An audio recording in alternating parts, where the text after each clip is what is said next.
கவிதையும் கிடையாது. அட காதலிக்கும் ஆட்கள் போல கவிஞர்கள் கிடையாது. நீ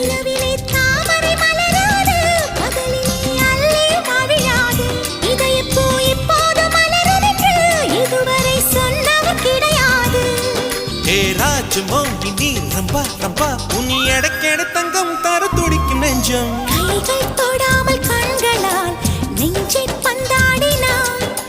ரத்தம் வராமல் பார்வையால் என்னை துண்டாடினாய். மலரே ஒரு வார்த்தை பேசு இப்படிக்கு பூங்காற்று.